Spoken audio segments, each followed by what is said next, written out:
Hey, everybody, welcome back to the Michael Lofton Show on A Reason in Theology. I want to refute the Sedevacantist arguments that Father James Altman was recently promoting at the Coalition for Canceled Priests meeting that was recently held. And it's standard Sedevacantist material saying Pope Francis isn't Pope and then appealing to Bellarmine incorrectly. And so I want to engage that. But I mean, first, I want to point out that this is a severe problem. When somebody no longer believes that Francis is the Pope, they're in a state of schism. And so they're no longer in communion with the Catholic Church, not fully in communion with the Catholic Church. And that's a cause for concern. And what's worse is with the era of sedevacantism, there's most likely no end in sight unless the person retraces their steps and repents. Because what will likely happen is some of these individuals who are now sedevacantists, who believe Pope Francis isn't the Pope and the seat of St. Peter is empty, they will try to wait until the next Pope. And when the next person is elected, and when that Pope confirms the papacy and magisterium of Pope Francis, they're going to be forced to say, well, I guess he's also an anti-Pope, and I guess the see is still vacant. They're going to be forced to say that, and on and on and on it will go. That's why we have sedevacantists who today are, they're sedevacantists who have been sedevacantists for a very long time and have said that the see has been empty since the time of John the 23rd. This is the way sedevacantism works. So we're seeing left and right people that we thought were traditional are anything but. They're Protestants, or neo-Protestants, I should say. And they're now saying the see is empty. And like previous sedevacantists, they're most likely going to continue to remain sedevacantists unless they retrace their steps and say, I was wrong. Francis is the Pope, and recognize his magisterium. But again, that's going to be unlikely given the vitriol that some individuals are engaging in and the level of hatred that they seem to have for Pope Francis at this point. It's unlikely they're going to retrace their steps. But hey, we can hope and we can pray.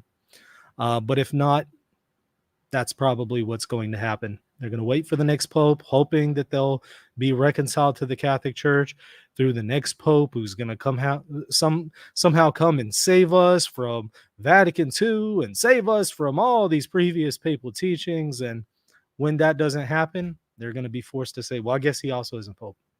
And they're going to continue in that state over and over, year after year, decade after decade, unless they repent.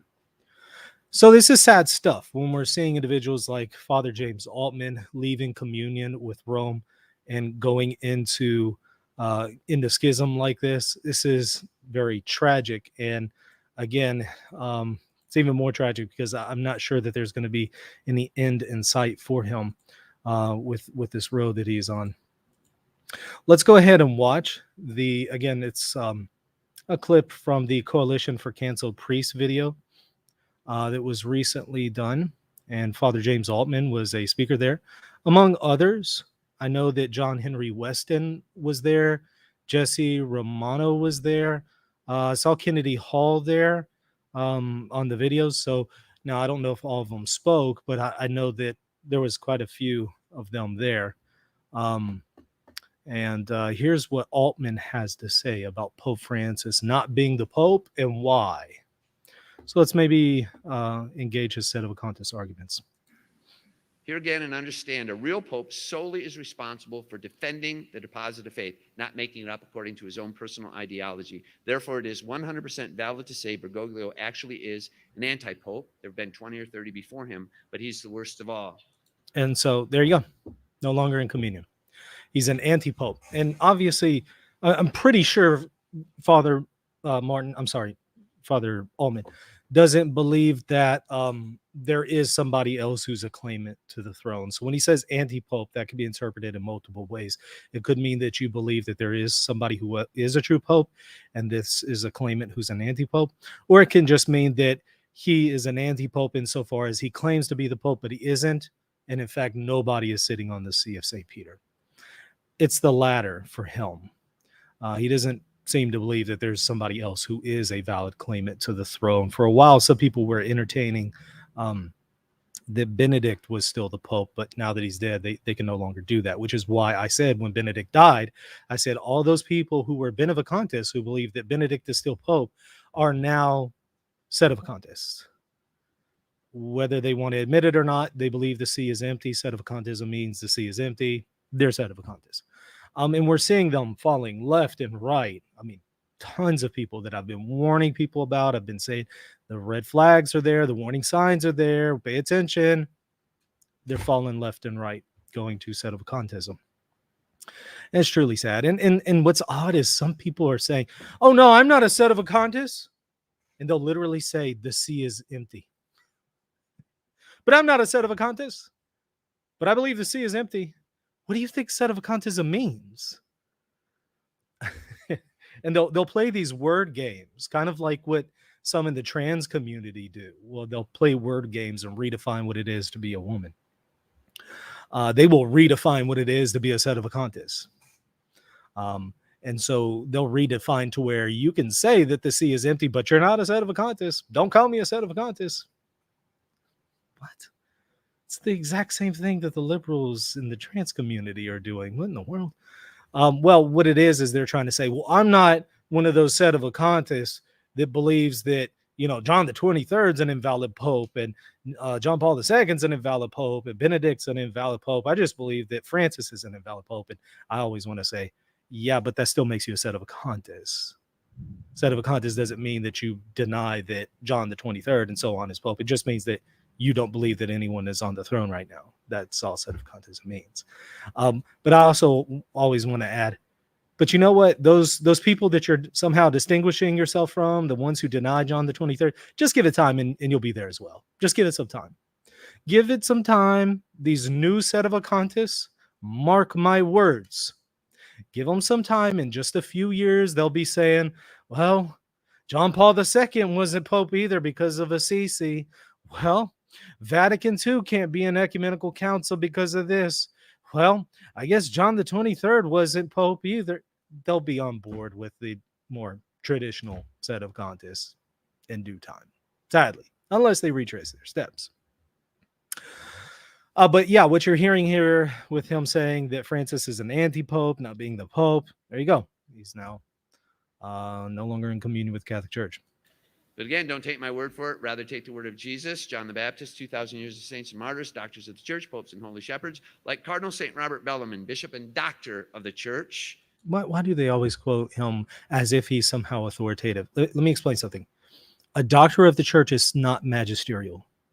Why are we quoting doctors of the church over the magisterium? The magisterium is authoritative, not a doctor of the church. Are doctors of the church and their writings venerated? Absolutely. Does the magisterium say there's great things in them? Absolutely. Are they authoritative and binding on your conscience to where they can coerce your conscience? No, they cannot. The magisterium can, however. And guess what? The magisterium has recognized Vatican II and has recognized the magisterium of John the 23rd and has recognized the magisterium of Paul VI and has recognized the magisterium of John Paul XXII and so on. Circa late 1500s wrote this: a pope who is a manifest heretic ceases in himself to be pope, just as he ceases in himself to be a Christian and a member of the body of the church. Now notice that. I know I've mentioned this a million times in responding to Sedevacantist arguments. And much like the liberals, you know how you can, refute and respond to the liberals over and over and over, and they just don't listen. And they'll just continue to repeat the same stuff over and over. Same thing with Sedevacantists. They just continue to repeat the same worn out, tired arguments over and over and over. You'll notice Bellarmine said a manifest heretic. What is a manifest heretic according to Bellarmine? According to Bellarmine, a manifest heretic is somebody who has been formally warned by the church, i.e., by the College of Bishops, twice per St. Paul, who says warn a heretic twice and then have nothing to do with them. Per Bellarmine, that's the difference between a manifest heretic and someone who's not a manifest heretic, other forms of heresy. So notice that he says a manifest heretic ceases to be pope. And by the way, this is an opinion of Bellarmine. And by the way, Bellarmine also believed that this would never happen. Bellarmine believed that no pope could be a heretic. That was Bellarmine's position. He did not believe Honorius was a heretic, and I agree with him. He did not believe that any pope was a heretic, and he did not believe that any pope ever could be a heretic. He was just simply saying, my opinion is, if a pope could be a heretic, if he's a manifest heretic, he would automatically cease to be pope rather than having to have maybe an imperfect ecumenical council declaring it. That was Bellarmine's position. You'll notice Bellarmine, if Bellarmine saw Father Altman right now, he would rebuke him to his face and say, how dare you speak of the Pope this way? Because again, Bellarmine did not believe that a Pope could teach heresy. So they try to use Bellarmine when Bellarmine's not on their side, and then they read him out of context. They just gloss over the words manifest heretic. They just gloss over that. You'll notice that. How convenient. They'll read it, a manifest heretic ceases to be pope, but they won't tell you what does a manifest heretic mean per Bellarmine. Someone who's been warned twice by the College of Bishops. Has that happened with Pope Francis? Nope. So even per Bellarmine's view that he didn't even believe would ever happen, Pope Francis doesn't qualify as a manifest heretic, even according to Bellarmine's view.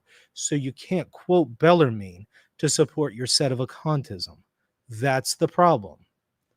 Let's continue. Cardinal St. Robert Bellarmine, bishop and doctor of the church, of which there were only 33 until Bergoglio came along. He continued, this is the opinion of all the ancient fathers. No, and even Bellarmine himself notes other opinions, and it's certainly not the opinion of all of the fathers.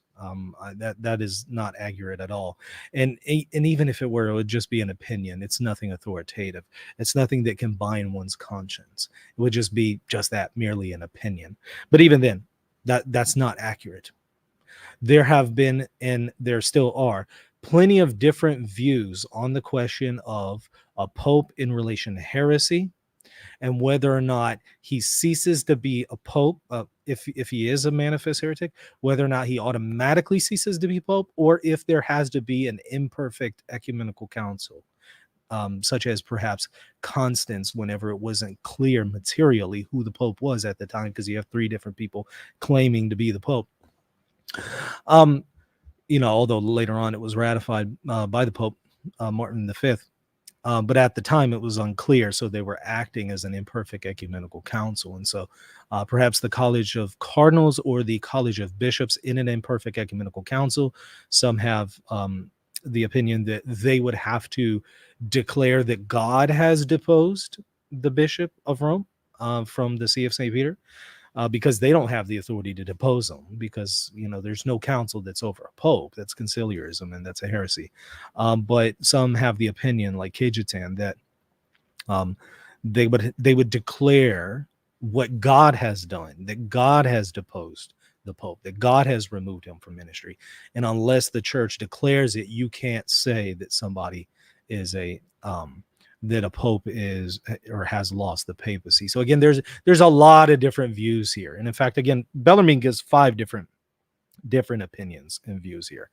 But Altman is going to try to make it look like, oh, this thing is just settled. I mean, it's just so clear. This is the one opinion, and he doesn't even understand that one opinion anyway. This isn't just him coming out of the blue. This is the opinion of all the ancient fathers. He quotes St. Cyprian. He says, you mean Cyprian, who denied the papacy? Not the best person to quote here for ecclesiology, frankly. Again, Cyprian kind of early on accepted the papacy in the way that we would, but then when he got into trouble with St. Stephen of Rome, because of his problem with rebaptizing individuals, rebaptizing heretics, once he got into trouble with Rome, it seems that he walked back his affirmation of the papacy and papal supremacy, and then wanted to say, you know what, no bishop can be judged by any other bishop.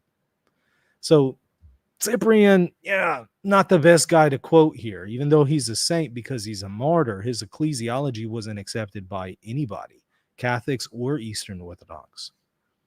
That that a pope who did something like this went into schism cannot hold the episcopacy, even though he was a bishop first. He fell from the body of the fellow bishops and from the unity of the church. Bellarmine continued, this was the same opinion of the learned people of his age. So to summarize, the great St. Robert Bellarmine, doctor of the church. And again, he's just completely it seems that he's unaware that Bellarmine literally gives 5 different opinions in his age. 5 different opinions. It seems like Altman is just not aware of that.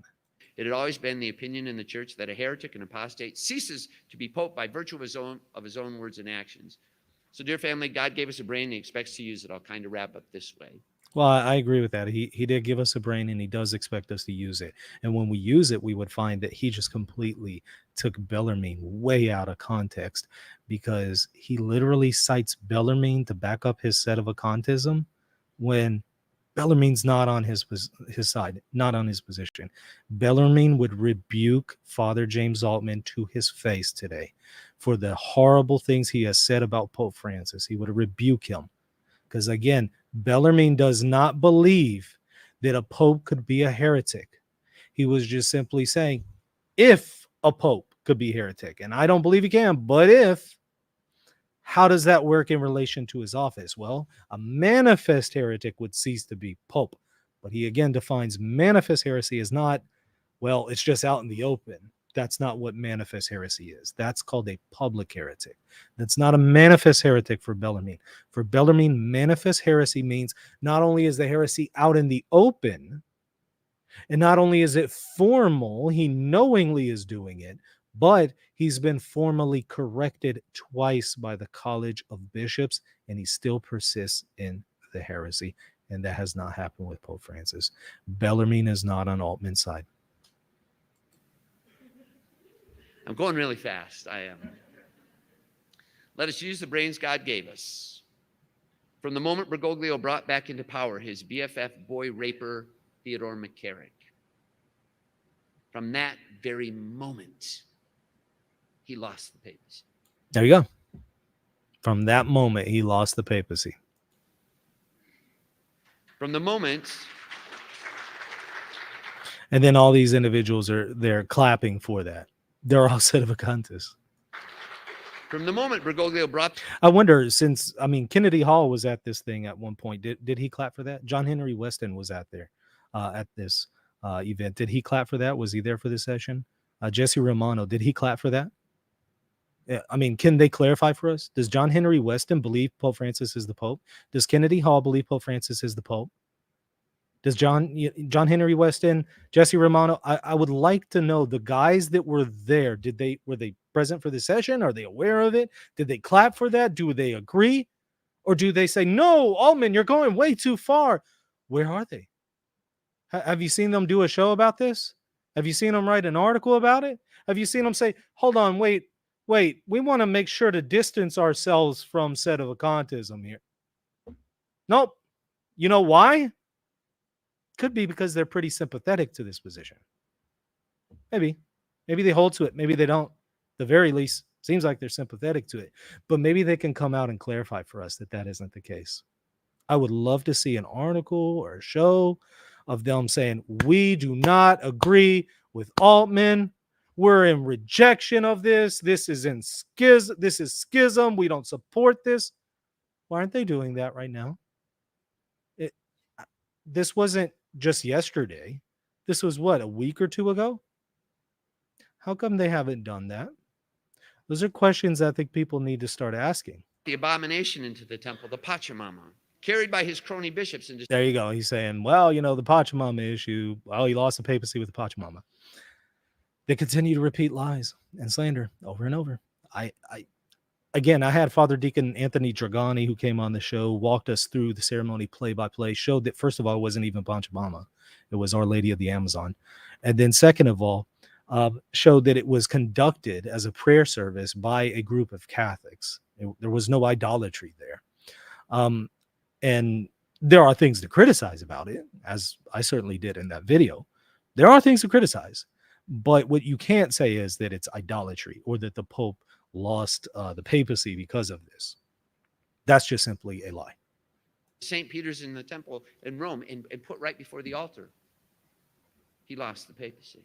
There you go. Again, it's not like this was a slip of the tongue from Father Altman. And there are other videos where I've showed people kind of leading up to this that it really seems like he doesn't believe Francis is the Pope. Well, now he's very explicit now. He lost the papacy. He's no longer the Pope. Okay, well, since he actually hasn't lost the papacy and he's just misunderstood Bellarmine, what you have is Father Altman is in schism. And all those who are supporting him, I want to know, do you support sedevacantism? Let's be clear about that. If you do, okay, just be upfront with people. Be honest with people. You know my position because I make it known very clearly on this channel. But what's odd is a lot of these people who are supporting Altman, they're not clear. And oddly enough, they want Pope Francis to be clear. They're not clear about their position. You know what? It's time to come out and say, do you believe Pope Francis is Pope? Or are you going to decry this? Are you going to rebuke Altman for this? You know, all those personalities out there who have been supporting Altman, it's time for you to come out and say whether or not you actually agree or disagree with Altman and why. Or is this just not a big deal anymore? Is it not a big deal to deny that Francis is the Pope? So sedevacantism just isn't a big deal anymore. So no public comment is necessary because it's not that big of an issue. Since when is Protestantism, high church Protestantism, no longer a big deal? It's a legitimate question, and I would love to start hearing some answers. And I want you to note that those who won't answer and those who won't be clear and those who won't completely decry this, but will continue to support this, mark those people. Mark them out. Those are people who are very likely no longer in communion with the Catholic Church because they probably agree with Altman that Francis isn't the Pope, and they're just waiting for another Pope to come along and save the day. And when he doesn't, and when the next Pope comes along and confirms the magisterium of Francis, they're going to continue to go on into schism. They're going to continue to have these problems. And a lot of us who have been supporting these people, we've once again backed the wrong horse. From the moment Bergoglio told us to quit breeding like rabbits, dear family, God plans parenthood. God decides. They took them out of context once again. When there's too many people on the planet.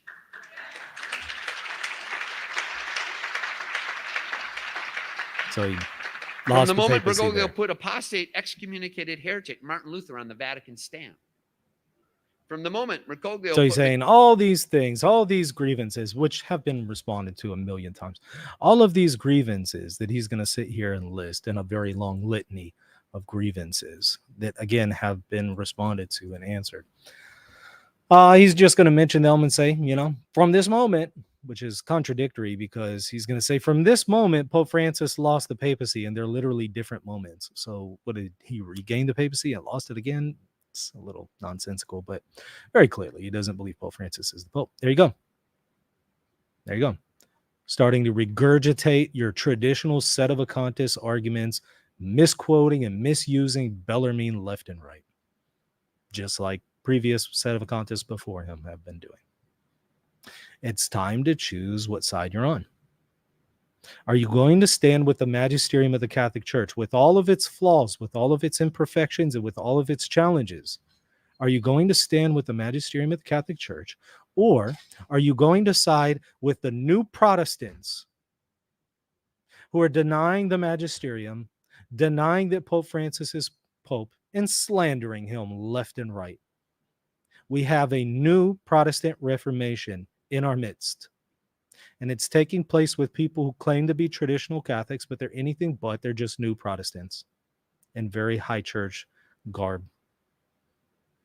They talk like they're high church Catholics, but they're new Protestants.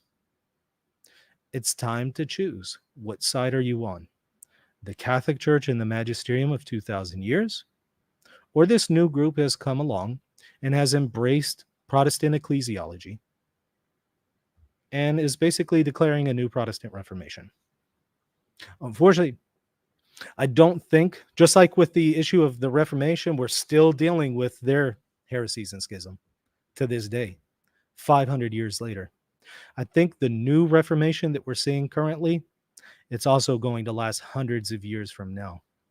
And just as you would have had to have made a decision back when Luther was preaching his heresies, just as you would have to have asked yourself, am I going to side with this schism and side with Luther? Or am I going to side with the Catholic Church? In the same way as you would have to have made that choice back then, you have to make the choice now. Are you going to stand with the Magisterium and stand with Pope Francis, flaws and all? Or are you going to go with the new Protestant reformers? Make your decision. We'll see you later. God bless.